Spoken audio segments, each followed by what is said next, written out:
अस्सलामुअलैकुम स्टूडेंट्स। आज हम carbonyl compound aldehyde and ketones वाला जो क्लास सेकंड ईयर का चैप्टर है इसका लास्ट टॉपिक पढ़ने जा रहे हैं। अब लास्ट टॉपिक में सबसे पहले हम देखते हैं कि हमने कौन कौन से पढ़ लिए थे। हमने लास्ट टाइम रिएक्शन पढ़े थे, nucleophilic addition reaction and reduction reaction पढ़े थे। आज हम पढ़ेंगे ऑक्सीडेशन रिएक्शन। ऑक्सीडेशन रिएक्शन में सबसे पहले आपके पास क्या है कि ऑक्सीडेशन का फंडामेंटल कॉन्सेप्ट क्या है। ऑक्सीडेशन रिएक्शन आपके पास यूज्ड होता है डिफरेंशिएट करने के लिए एल्डिहाइड और कीटोन में। अब स्टूडेंट्स कि एल्डिहाइड क्या है कि एल्डिहाइड कन्वर्ट होते हैं कार्बोक्सिलिक एसिड में। कार्बोक्सिलिक एसिड में डायरेक्टली आपके पास जो कार्बोनिल कार्बन के यहाँ पे ये जो हाइड्रोजन है इसका बॉन्ड टूट के OH लग जाता है यहाँ पे। तो आपके पास क्या होता है कि माइल्ड ऑक्सीडेशन कंडीशन पे भी क्या हो सकता है कि एल्डिहाइड कन्वर्ट हो सकता है किस चीज में, कीटोन के अंदर, जिसमें आपके पास टोलिन रिएजेंट है, फेलिंग सोल्यूशन टेस्ट है एंड बेनेडिक्ट टेस्ट है, बेनेडिक्ट सोल्यूशन टेस्ट है। अब यहाँ पे ये जो तीन टेस्ट हैं ये जो आपके पास हैं ये यूज होते हैं एल्डिहाइड और कीटोन के अंदर डिस्टिंग्विश करने के लिए। आपके पास दो सोल्यूशन दिए हों उनमें आप कैसे डिस्टिंग्विश करोगे कि ये एल्डिहाइड है और ये कीटोन है। तो यहाँ पे आपके पास एल्डिहाइड जो होते हैं वो इन तीनों रिएजेंट की मतलब के माइल्ड या वीक ऑक्सीडाइजिंग रिएजेंट के मौजूदगी में क्या हो सकते हैं, ऑक्सीडाइज होते हैं कार्बोक्सिलिक एसिड के अंदर। अब on the other hand ketone यहाँ पे आपके पास कार्बन टू कार्बन ब्रेक होता है। यहाँ पे ये वाला बॉन्ड ब्रेक होता है C बॉन्ड विद R मतलब के carbon to carbon bond break होता है। इसके लिए आपके पास क्या होता है कि एक्सट्रीम थर्मोडायनेमिक स्ट्रेस चाहिए होता है, मतलब कि आपके पास माइल्ड ऑक्सीडेशन कंडीशन में आप इसको ऑक्सीडाइज नहीं कर सकते, कोई भी रिएक्शन नहीं देगा स्टैंडर्ड कंडीशन में। मतलब कि टोलेंट रिएजेंट फेलिंग सोल्यूशन और आपके पास बेनेडिक्ट सोल्यूशन के साथ कीटोन रिएक्ट नहीं करेगा। अब यहाँ पे आपके पास अगर हम इनको स्ट्रॉन्ग कंडीशन देंगे, एक्सट्रीम थर्मोडायनेमिक स्ट्रेस देंगे तो ये भी कन्वर्ट होंगे किस चीज के अंदर, कार्बोक्सिलिक एसिड के अंदर कन्वर्ट होंगे। तो याद रखना आपके पास Tollens reagent test, Fehling solution test and Benedict solution test आपके पास यूज्ड होते हैं डिस्टिंग्विश करने के लिए एल्डिहाइड एंड कीटोन्स के लिए। सबसे पहले हम पढ़ते हैं कि टोलिन टेस्ट क्या है। इसको आपके पास सिल्वर मिरर टेस्ट भी कहा जाता है, सिल्वर मिरर टेस्ट। अब यहाँ पे आपके पास क्या होता है कि सबसे पहले कि प्रिपरेशन कैसे करते हैं टोलिन रिएजेंट। ये आपके पास क्या होता है कि एल्डिहाइड रिएक्ट करता है, ये आपके पास है टोलिन रिएजेंट, टोलिन रिएजेंट के साथ रिएक्ट करता है, आपके पास 3OH नेगेटिव देता है, साथ में आपके पास क्या देता है कि कार्बोक्सिलिक एसिड देता है, RC double bond with OH देता है, साथ में सिल्वर देता है और आपके पास NH3 और H2O यहाँ पे क्या होते हैं, आपको ऑब्टेन्ड होते हैं। अब यहाँ पे आपके पास याद रखना कि जो यहाँ पे टोलिन रिएजेंट है ये रिएजेंट आपके पास ये प्रिपेयर कैसे किया जाता है। प्रिपेयर करने के लिए हम सिल्वर नाइट्रेट को जो आपके पास फ्रेश जो प्रिपेयर्ड हुआ है सिल्वर नाइट्रेट को इसको एक्वस NH3 के अंदर क्या कर देते हैं, ऐड कर देते हैं। आपके पास ये रिएजेंट आपके पास क्या होता है कि बन जाता है। अब इस रिएजेंट को आप कैसे टेस्ट के लिए कैसे यूज करते हैं। फॉर एग्जाम्पल ये जो आपके पास टेस्ट ट्यूब है यहाँ पे देखें तो आपके पास बिल्कुल क्लीन नजर आ रही है, इसमें आपने कोई भी सोल्यूशन लिया हुआ है या एल्डिहाइड लिया हुआ है या आपके पास कीटोन लिया हुआ है। अगर यहाँ पे आफ्टर एडिंग टोलिन रिएजेंट को ऐड करने के बाद आपकी टेस्ट ट्यूब इस तरह से बन जाती है, एक ब्यूटीफुल मिरर बन जाता है आपके पास। तो ये आपके पास क्या है, एल्डिहाइड है। कीटोन इसके साथ रिएक्ट नहीं करेगा, कीटोन इसके साथ रिएक्ट नहीं करेगा, इस कंडीशन के साथ कीटोन रिएक्ट नहीं करेगा। अगर ये यहाँ पे सिल्वर मिरर नहीं बनता टेस्ट ट्यूब के ऊपर, जब सिल्वर मिरर नहीं बनता तो इसका मतलब कि वो एल्डिहाइड उसके अंदर मौजूद नहीं है, उसके अंदर क्या मौजूद है, आपके पास कीटोन्स मौजूद है। सेकंड आपके पास है Fehling solution test.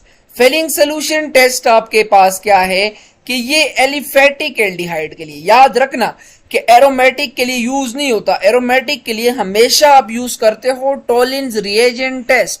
Aromatic aldehyde या एरोमेटिक कीटोन को डिस्टिंग्विश करने के लिए आप टोलिन रिएजेंट टेस्ट या सिल्वर मिरर टेस्ट जिसको कहते हैं वो यूज करते हैं।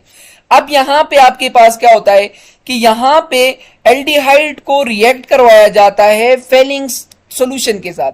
फेलिंग सोल्यूशन एल्डिहाइड के अंदर ऐड किया जाता है तो आपके पास कॉपर ऑक्साइड बनता है, साथ में कार्बोक्सिलिक एसिड बनता है।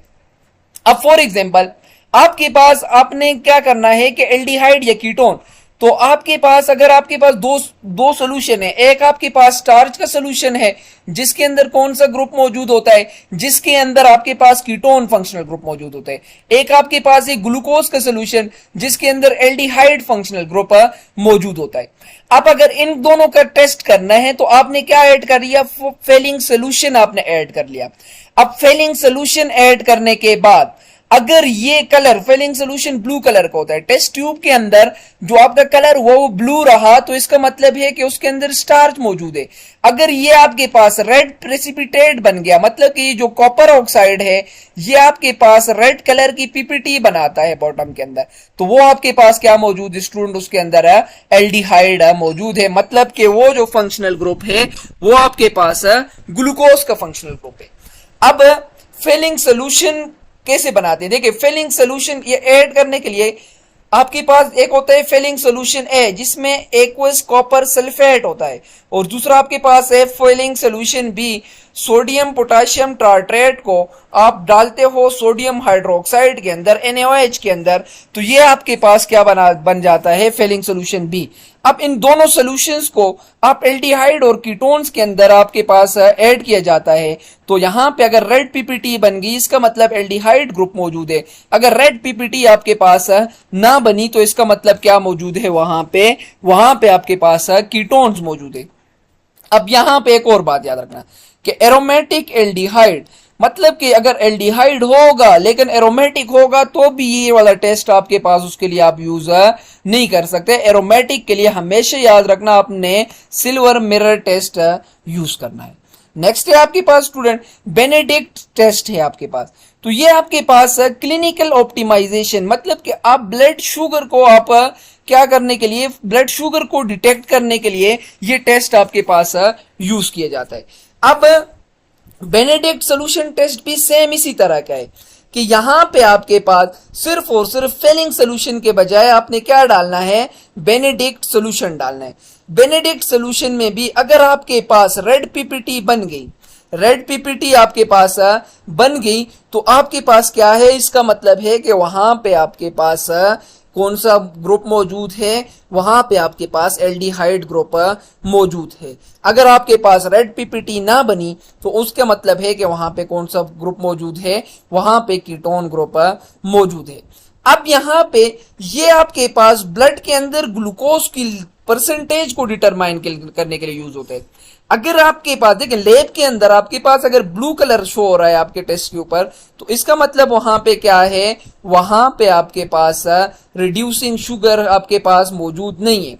अगर आपके पास ग्रीन कलर है तो थोड़ी सी अमाउंट के अंदर आपके ब्लड के अंदर ग्लूकोज मौजूद है। अगर आपके पास येलो या ऑरेंज कलर आ जाए तो इसका मतलब है कि मॉडरेट कंसेंट्रेशन है, जिसको आप प्री शुगर कहते हैं या प्री डायबिटीज कहते हैं। अब आपके पास क्या है कि अगर आपके पास रेड कलर मौजूद है इसका मतलब है कि वहां पे ब्लड के अंदर हाई कंसेंट्रेशन ऑफ ग्लूकोज मौजूद है। अब क्या है, आप डायबिटिक पेशेंट बन चुके हैं। ये टेस्ट आपके पास लेबोरेटरीज के अंदर यूज किया जाता है क्लिनिकल डायग्नोसिस के लिए। सेम इसी तरह की रेड पीपीटी बनती है अगर आपके पास ग्लूकोज हो, आपके पास क्या हो, आपके पास एल्डिहाइड हो। अगर कीटोन हो तो रेड पीपीटी नहीं बनती। अब आपके पास क्या है कि यहां पे हम थोड़ा सा ओवरव्यू लेते हैं कि एल्डिहाइड के अंदर जब ऑक्सीडेशन करते हैं तो आपके पास कार्बन टू हाइड्रोजन बॉन्ड टूटता है, इसलिए माइल्ड ऑक्सीडेशन कंडीशन में भी इसकी ऑक्सीडेशन हो सकती है। कीटोन जबकि अल्फा हाइड्रोजन इसके पास नहीं होता, इस वजह से माइल्ड कंडीशन में इसकी ऑक्सीडेशन नहीं हो सकती। माइल्ड ऑक्सीडेशन के अंदर एल्डिहाइड कार्बोक्सिलिक एसिड के अंदर कन्वर्ट होता है, कीटोन रिएक्शन नहीं देता। अब अगर आपके पास टोलिन रिएजेंट है तो आपके पास अगर सिल्वर मिरर बन गया टेस्ट ट्यूब पे तो इसका मतलब वहां पे एल्डिहाइड है। जब रिएक्शन कोई भी नहीं हुआ तो इसका मतलब कोई है आपके पास कीटोन है। अब ब्रिक रेड प्रेसिपिटेट जो आपके पास लाल ईंटों का कलर है वो अगर आपके पास टेस्ट ट्यूब के अंदर बन गया, फेलिंग सोल्यूशन ऐड करते वक्त, तो इसका मतलब एल्डिहाइड है। अगर ना बना तो उसका मतलब क्या है, वहां पे कीटोन फंक्शनल ग्रुप मौजूद है। बेनेडिक्ट के अंदर भी यहीं पे आपके पास ब्रेक रेड प्रेसिपिटेट बनेगा। अगर वो बन गया एल्डिहाइड है, अगर नहीं बना तो आपके पास क्या है, कीटोन है। अब के स्ट्रॉन्ग आपके पास ऑक्सीडाइजिंग कंडीशन के लिए आपके पास जो एल्डिहाइड है वो स्ट्रॉन्ग ऑक्सीडाइजिंग कंडीशन पे भी आपके पास कार्बोक्सिलिक एसिड देते हैं, डायरेक्टली कार्बोक्सिलिक एसिड में कन्वर्ट होगा। लेकिन यहां पे आपके पास क्या होगा कि यहां पे कार्बोक्सिलिक एसिड यहां पे कीटोन के लिए स्पेशल होता है कि अगर आप स्ट्रॉन्ग ऑक्सीडाइजिंग एजेंट लोगे तो आपके पास कार्बोक्सिलिक एसिड बनेगा। अब यहां पे आपके पास नेक्स्ट जो हम आ जाते हैं आपके पास के कीटोन्स के लिए आपके पास क्या है, देखिए अब एल्डिहाइड आपके पास क्यों माइल्ड ऑक्सीडेशन कंडीशन पे रिएक्ट करता है, क्योंकि इसके पास मौजूद होते हैं अल्फा हाइड्रोजन। इसके पास आपके पास अल्फा हाइड्रोजन मौजूद होते हैं। तो यहां पे आपके पास एक और याद करने की ट्रिक है कि T F and B, T F and B, T का मतलब है टॉलिन रिएजेंट, बी का मतलब है फेलिंग सोल्यूशन टेस्ट, और एफ का मतलब है फेलिंग सोल्यूशन टेस्ट, और बी का मतलब आपके पास क्या है, बी का मतलब है बेनेडिक्ट सोल्यूशन टेस्ट। अब यहां पे ये जो आपके पास हैं ये तीनों टेस्ट एल्डिहाइड देते हैं, आपके पास कीटोन्स ये वाले टेस्ट नहीं देते। अब आपके पास क्या है कि अगर हम पिछले रिएक्शन की थोड़ा सा हम अगर वो करें कि ओवरव्यू लें, तो आपने सबसे पहले क्रीमेंसिन रिडक्शन पढ़ा था जिसके अंदर ZnHg प्लस HCl आपके पास यूज हो रहा था। दूसरा आपने वोल्फ किश्नर रिडक्शन पढ़ा था, वो बेसिक कंडीशन में था, ठीक है। और आपके पास क्या था कि ये आपके पास है आपके पास कुछ पिछले टॉपिक्स का ओवरव्यू था और साथ में इस टॉपिक का भी। अब हम आ जाते हैं नेक्स्ट की तरफ कि यहां पे सॉल्व्ड एमसीक्यूज हैं। Which of the following compound will give positive silver mirror test. तो सिल्वर मिरर टेस्ट कौन सा देगा कि आपके पास टोलिन रिएजेंट के साथ रिएक्ट करता है लेकिन फेलिंग सोल्यूशन के साथ रिएक्ट नहीं करता। मैंने कहा था एरोमेटिक जो होते हैं वो आपके पास टोलिन्स के साथ रिएक्ट करेंगे, फेलिंग के साथ रिएक्ट नहीं करेंगे। तो इसका आपके पास क्या है, करेक्ट ऑप्शन है बेंजल्डिहाइड आपके पास है। अब आपके पास क्या है कि यहाँ पे के oxidation product when 3 pentanone undergoes strong oxidising with KMnO4, KMnO4 के साथ आपके पास 3 पेंटानोन, ये आपके पास क्या है कि एक स्ट्रॉन्ग ऑक्सीडाइजिंग एजेंट के साथ क्या रिएक्ट कर रहा है, कीटोन रिएक्ट कर रहा है। तो आपके पास क्या बनता है, तो वो आपके पास जब स्ट्रॉन्ग ऑक्सीडाइजिंग एजेंट के साथ कीटोन रिएक्ट करता है तो आपके पास कैसे बनता है, इसके लिए आप पफ रूल को फॉलो करते हैं।